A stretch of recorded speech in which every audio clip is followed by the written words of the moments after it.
La toma del puerto del Escudo. Como 300 requetés navarros conquistaron en una noche la clave de la campaña de Santander.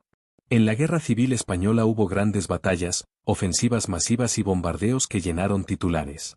Pero hubo una sola noche, en la que apenas 300 hombres decidieron el destino de toda una campaña.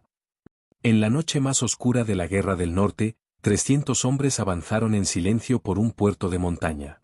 Si fallaban, la campaña de Santander estaba perdida. Si vencían, el frente republicano se derrumbaba. Esto no fue una batalla. Fue una cacería nocturna. Verano de 1937. El norte todavía resiste. Cantabria sigue en manos republicanas. El frente parece sólido. Defendido. Seguro. Pero toda fortaleza tiene una cerradura. El puerto del Escudo no era una ciudad. No era una capital. No era un nombre famoso. Era algo peor. Era la puerta. Quien controlara ese paso de montaña, controlaba el acceso a Santander. Y quien tomara Santander, ganaría el norte. Hecho imposible. La misión fue clara. Tomar el puerto del Escudo. De noche. Sin apoyo de artillería. Frente a posiciones fortificadas. Con 300 hombres. Los protagonistas. No eran tropas de élite modernas. No eran mercenarios.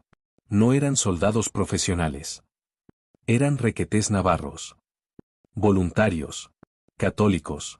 Tradicionalistas.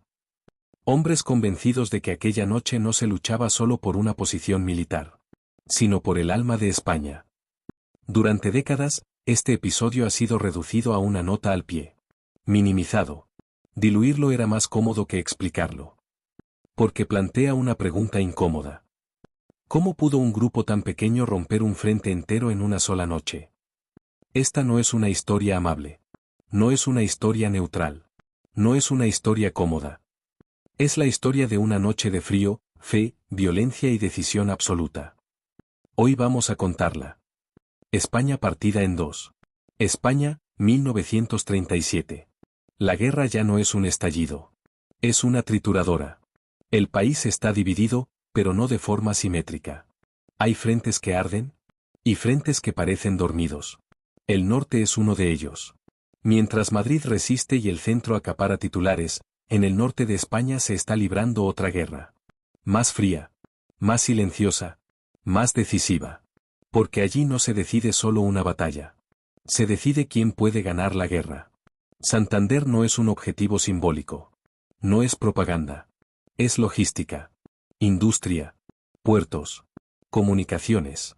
Perder Santander significa aislar definitivamente al norte republicano. Significa asfixia. Significa final. Y el mando republicano lo sabe. Por eso fortifica. Por eso cava. Por eso atrinchera cada paso de montaña como si fuera el último. Pero aquí aparece el primer error fatal de esta historia. Creer que el enemigo atacará donde es lógico. Creer que el enemigo respetará las reglas no escritas de la guerra. Porque entre Castilla y Cantabria hay una línea que no parece peligrosa. Un puerto de montaña áspero, incómodo, olvidado. El puerto del Escudo. No es ancho. No es amable. No es fácil. Precisamente por eso se considera seguro. Y ahí está el problema. En la guerra, lo que parece secundario suele ser decisivo. Y lo que parece imposible, a veces solo está esperando a alguien lo bastante decidido. El Frente Republicano en el norte confía en sus números. En sus posiciones elevadas. En sus fortificaciones. Confía en que nadie atacará de noche. Confía en que nadie se atreverá a subir por donde no hay caminos. Confía en que nadie sacrificará hombres en una operación que, sobre el papel, no tiene sentido. Pero la guerra civil española no se libra solo con mapas. Se libra con convicciones. Con fe.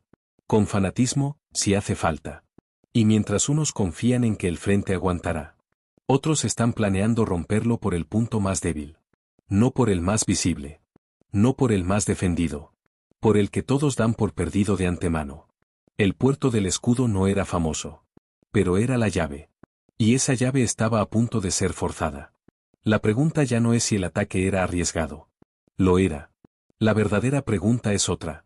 ¿Quién estaría dispuesto a intentarlo? Los protagonistas 300 hombres y una forma de entender la guerra. Antes de hablar del ataque, hay que detenerse en quienes lo llevaron a cabo. Porque esta historia no se entiende desde los mapas. Se entiende desde las personas. Los 300 hombres que avanzaron hacia el puerto del Escudo no eran una unidad cualquiera del ejército. Ni una fuerza improvisada reclutada a última hora. Eran requetés navarros. Y eso, en 1937, significaba algo muy concreto. Navarra no es una provincia más en la guerra civil. Es un territorio donde el alzamiento no fue impuesto, sino asumido. Donde miles de hombres se presentaron voluntarios sin necesidad de levas forzosas. Donde la guerra se entendió, desde el primer momento, como una cruzada. Esto no es propaganda. Es un hecho histórico. Muchos de esos hombres no habían salido nunca de su valle. Algunos no habían disparado un fusil antes del verano del 36. Pero casi todos compartían algo que los diferenciaba del resto de combatientes del conflicto. Sabían exactamente por qué estaban allí. No luchaban por una paga. No luchaban por ascensos. No luchaban por sobrevivir un día más. Luchaban porque creían que perder significaba algo peor que morir. Esa mentalidad cambia por completo la forma de combatir. El requeté no era un soldado moderno al uso. Era un voluntario ideologizado, disciplinado hasta el extremo, educado en la obediencia y el sacrificio. Un combatiente que asumía desde el principio que la guerra no era justa, ni limpia, ni breve. Y que, aún así, debía ganarse. Por eso los mandos sabían algo que hoy resulta difícil de comprender. Estos hombres podían ser enviados a misiones que nadie más aceptaría. No porque fueran inconscientes, sino porque su marco mental era distinto. Mientras otros calculaban probabilidades, ellos hablaban de deber. Mientras otros preguntaban por apoyos, ellos preguntaban por el objetivo. Mientras otros necesitaban garantías, ellos asumían el riesgo como parte natural del combate. Esto no los convierte en héroes automáticos, ni en monstruos. Los convierte en algo más incómodo. Combatientes convencidos. Y esa convicción tenía símbolos. La boina roja no era un adorno. Era una declaración. Un signo visible de pertenencia, tradición y continuidad histórica. Para ellos, aquella guerra no empezaba en 1936. Era el último capítulo de un conflicto mucho más largo.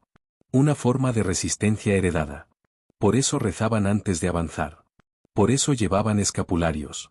Por eso muchos escribieron cartas de despedida sin dramatismo, como si ya hubieran aceptado el desenlace. No eran ajenos al miedo. Pero habían aprendido a convivir con él. Y eso, en combate, es una ventaja decisiva.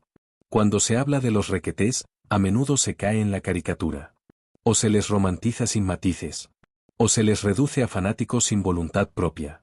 Ambas visiones son falsas. Eran hombres jóvenes en su mayoría. Con familias. Con trabajos que habían dejado atrás. Con una vida que, en muchos casos, no recuperarían. Pero cuando llegó la orden para el puerto del Escudo, no hubo motines. No hubo negativas. No hubo debates. Porque aquel tipo de unidades existían precisamente para eso. Para avanzar donde otros se detendrían. Para atacar donde otros esperarían. Para sostener el peso de decisiones que no se toman a la ligera. La pregunta, en realidad, no es por qué fueron ellos. La pregunta es por qué no podía ser nadie más. Y eso nos lleva directamente a la misión que estaba a punto de comenzar. Una misión que no buscaba gloria. Buscaba ruptura. Y que iba a poner a prueba, en una sola noche, todo aquello en lo que estos hombres creían. La misión, la orden que no admitía vuelta atrás. La orden no llegó envuelta en épica. No hubo discursos grandilocuentes. No hubo promesas de gloria. Llegó como llegan las órdenes verdaderamente graves. Seca, directa, sin adornos. Tomar el puerto del Escudo. Nada más. Quien la escuchó por primera vez entendió de inmediato lo que significaba. No hacía falta ser estratega. Bastaba con conocer el terreno. Un puerto de montaña estrecho. Defendido. Elevado. Con visibilidad diurna total. Y nocturna prácticamente nula. El tipo de posición que no se asalta. Se rodea. Se bombardea. Se desgasta. Pero no se ataca de frente. Y mucho menos de noche. Sin embargo, esta misión no iba de manuales. Iba de tiempo. El mando sabía que el reloj jugaba en contra. Cada día que pasaba permitía reforzar Santander. Cada noche que se perdía daba margen al enemigo para reorganizarse. Había que romper el frente. Y había que hacerlo ya. El plan era tan sencillo como brutal. Avanzar de noche. En silencio. Por rutas que apenas podían llamarse caminos. Ascender con el equipo justo. Eliminar las posiciones una a una antes de que el enemigo comprendiera lo que estaba ocurriendo. Sin artillería previa. Sin preparación visible. Sin margen de error. Porque una sola bengala. Un solo disparo a destiempo. Un solo grito. Y todo habría terminado antes de empezar. No habría refuerzos. No habría retirada ordenada. No habría segunda oportunidad. La misión se sostenía sobre una apuesta única. La sorpresa total. Y la sorpresa, en guerra, es un arma caprichosa. Funciona una vez. O no funciona nunca. Los propios mandos eran conscientes de ello. No estaban enviando a estos hombres a una batalla convencional. Los estaban enviando a una operación límite. De esas que no se explican bien en los partes oficiales. De esas que, si salen mal, se diluyen en el silencio. Por eso no hubo ensayos. No hubo simulacros. No hubo mapas detallados para todos. Cada hombre debía saber solo lo imprescindible. Avanzar. Mantener el contacto. No romper la formación. La noche haría el resto. Y en esa noche se concentraban todos los riesgos posibles. El terreno podía traicionarles. El clima podía delatarles. El enemigo podía reaccionar más rápido de lo previsto. Y, sobre todo, estaba el factor humano. Porque avanzar en silencio, en fila, sabiendo que en cualquier momento podía estallar el combate. Exige algo más que disciplina. Exige aceptación. Aceptar que puede no haber amanecer. Aceptar que no habrá retirada heroica. Aceptar que el fracaso no será individual, sino colectivo. Ese es el verdadero peso de la orden. No se pedía valentía. Se pedía obediencia absoluta. Cuando el plan quedó claro, nadie levantó la voz. Nadie pidió explicaciones adicionales.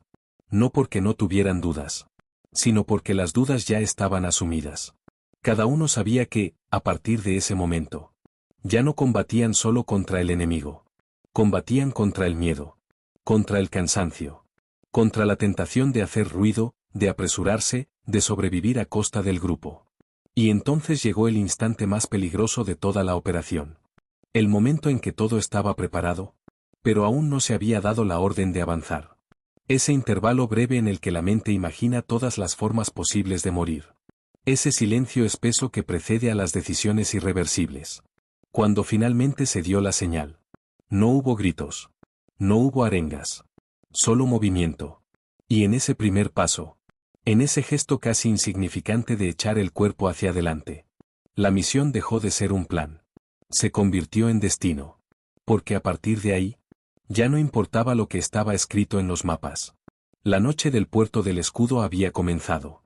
La noche del escudo, cuando la guerra dejó de tener testigos. La noche no cayó de golpe. Se fue cerrando poco a poco, como una tapa. Al principio aún quedaban sombras reconocibles, perfiles de montaña, formas que el ojo podía distinguir. Después, todo empezó a parecer lo mismo.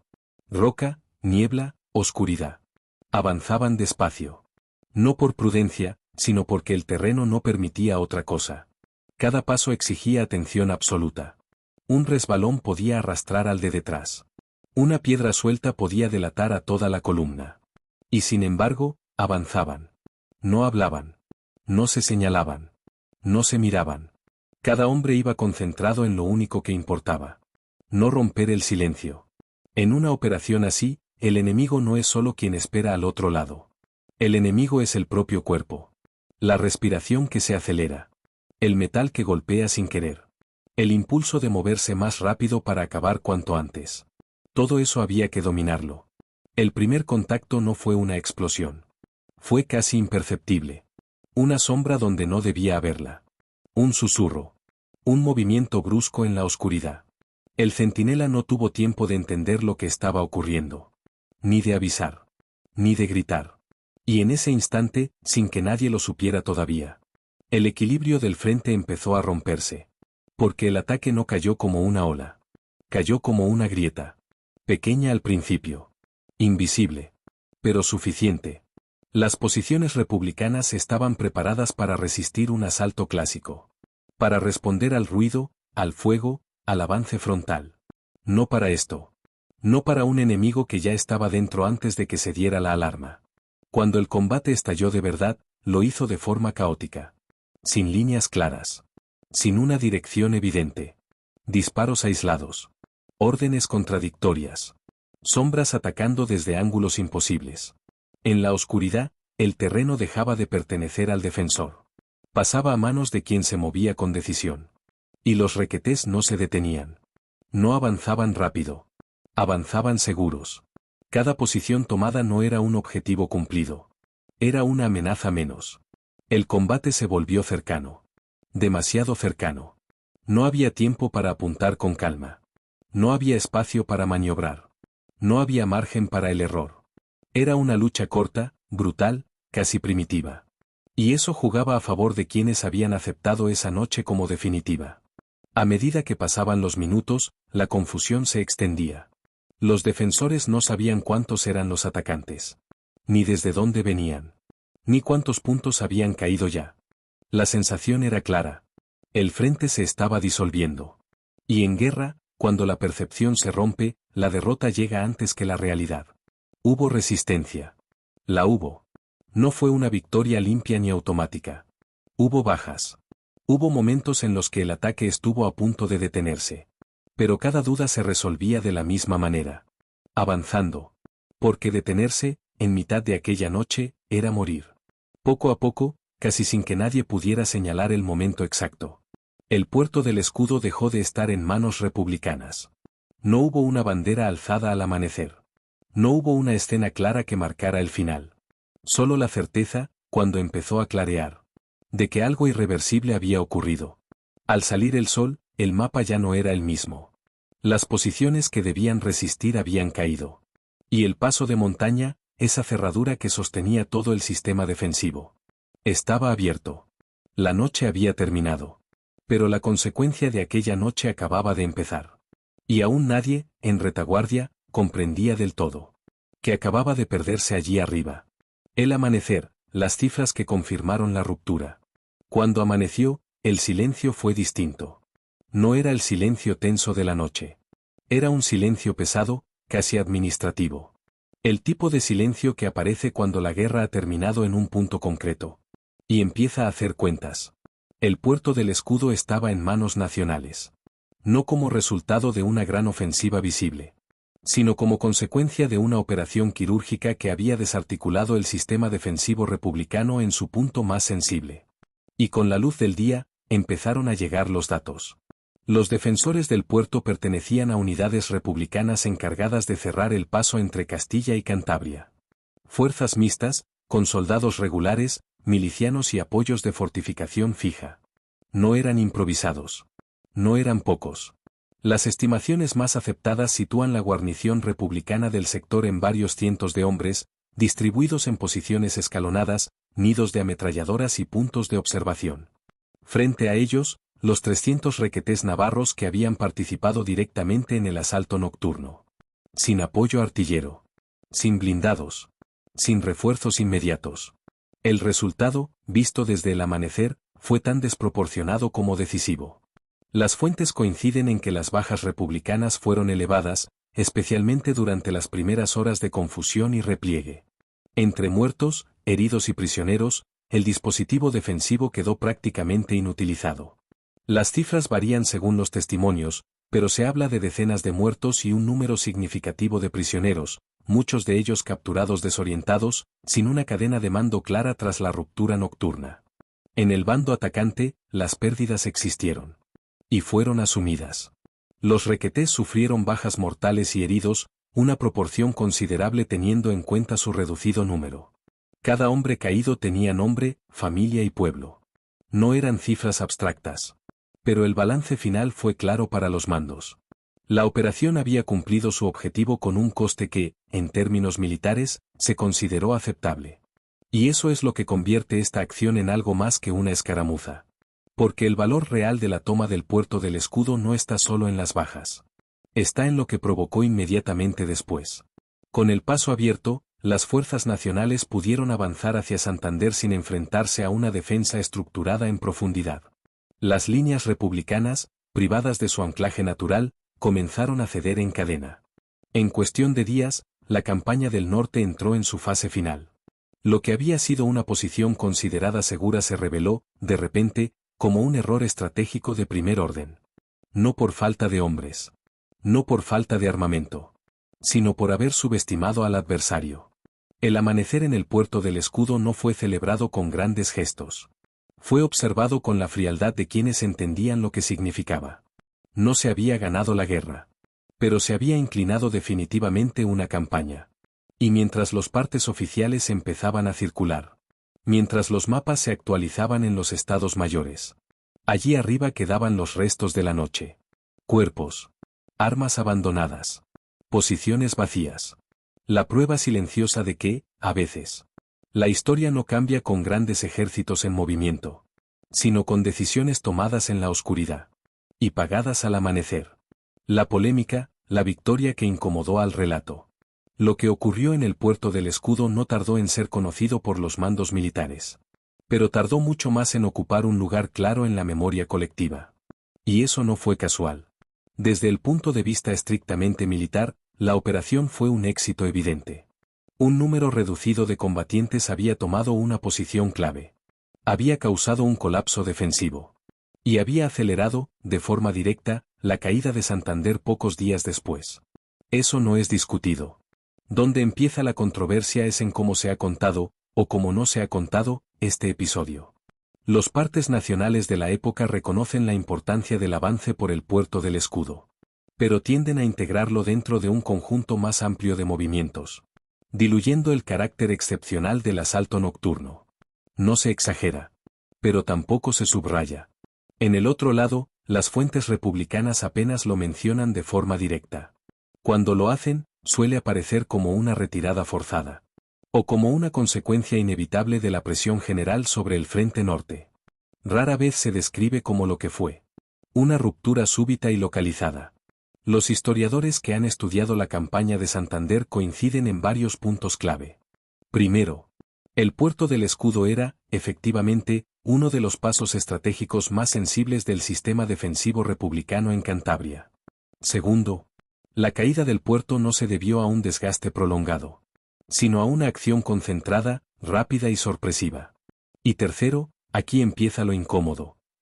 El factor decisivo no fue la superioridad material, sino el tipo de tropa empleada y la forma de ejecución.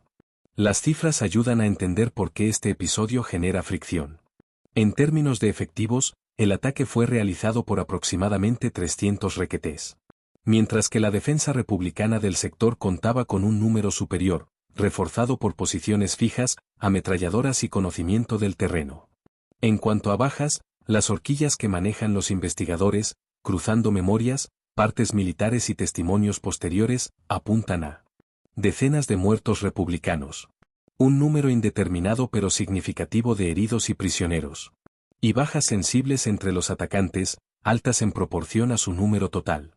No fue una masacre unilateral. Fue un combate duro. Pero el resultado fue asimétrico. Y ese es el problema. Porque aceptar esa asimetría obliga a admitir algo que no encaja bien en muchos relatos posteriores. Que hubo unidades del bando nacional capaces de ejecutar operaciones de alta complejidad táctica sin necesidad de medios modernos ni superioridad numérica.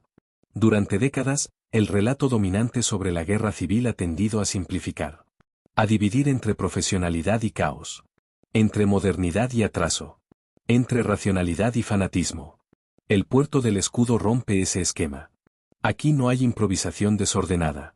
Hay planificación austera. Disciplina extrema.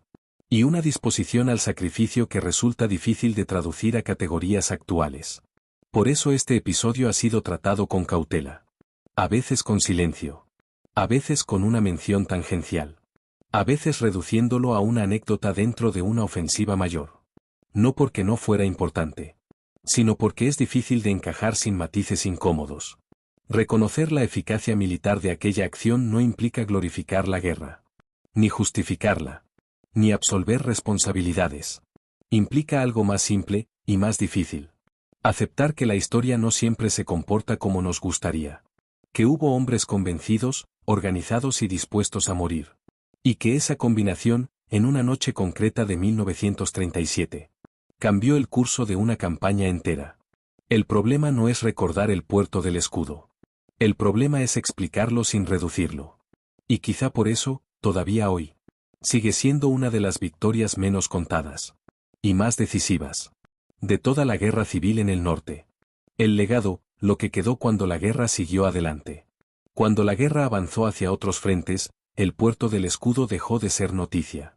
Como ocurre casi siempre, el movimiento desplazó a la memoria. Los hombres que habían combatido allí no regresaron a casa como protagonistas de una gesta. Siguieron marchando. Siguieron combatiendo. O murieron en otros puntos del mapa. El puerto volvió a ser un paso de montaña. El viento regresó. La niebla también. No hubo un gran monumento. No hubo una narrativa oficial repetida generación tras generación. El lugar quedó, sobre todo, en silencio. Y ese silencio es parte del legado. Porque la historia del puerto del escudo no se transmitió como otras. No se convirtió en mito popular. No se enseñó como ejemplo clásico en academias militares. No se integró en una épica nacional ampliamente compartida. Quedó en una zona intermedia. Demasiado importante para desaparecer. Demasiado incómoda para ser celebrada. Con el paso de los años, muchos de los protagonistas guardaron la experiencia para sí. No por vergüenza, sino porque no encajaba bien en los relatos simplificados del después. La posguerra necesitó orden. Relatos claros. Victorias limpias y símbolos fáciles de identificar. Y el puerto del escudo no era fácil. No era una gran batalla campal. No era una imagen clara de masas avanzando. Era una acción dura, nocturna, silenciosa, cargada de sacrificio y violencia cercana. Difícil de convertir en postal.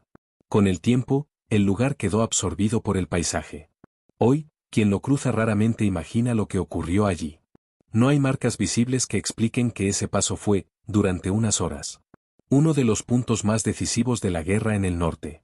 Pero el legado no está solo en la tierra. Está en lo que esa acción demuestra. Demuestra que la guerra civil española no puede entenderse solo desde grandes cifras y movimientos generales. Que hubo momentos concretos en los que pequeñas decisiones, tomadas por grupos reducidos, tuvieron efectos desproporcionados. Demuestra también que la motivación, la disciplina y la convicción, para bien o para mal, pueden sustituir, en circunstancias extremas, a la superioridad material. Y plantea una reflexión incómoda para el presente. Recordar no es lo mismo que justificar. Explicar no es glorificar. Analizar no es tomar partido moral. El puerto del escudo obliga a separar esas cosas. A mirar un episodio concreto sin convertirlo en bandera ni borrarlo por completo. Ese es su verdadero legado. No una lección heroica. No una advertencia simple. Sino la constatación de que la historia está llena de zonas grises. De hechos que no encajan bien en los discursos cerrados. Pero que, aún así, ocurrieron. Y que ignorarlos no los hace desaparecer. Quizá por eso, tantos años después, el puerto del escudo sigue siendo un lugar tranquilo. Pero narrativamente incómodo. Un punto del mapa donde la guerra dejó una huella profunda. Sin dejar casi rastro visible. Y donde la memoria, como la niebla, solo aparece cuando alguien decide mirarla de frente. La noche que sigue abierta. La guerra siguió. Como siguen siempre las guerras. Hubo más combates, más avances, más derrotas y más muertos. El mapa cambió muchas veces después de aquella noche. Pero el puerto del escudo ya no volvió a ser el mismo. No porque quedara marcado, sino porque cumplió su papel y desapareció del relato. Eso es lo que hacen los puntos decisivos de verdad. No brillan. No reclaman memoria.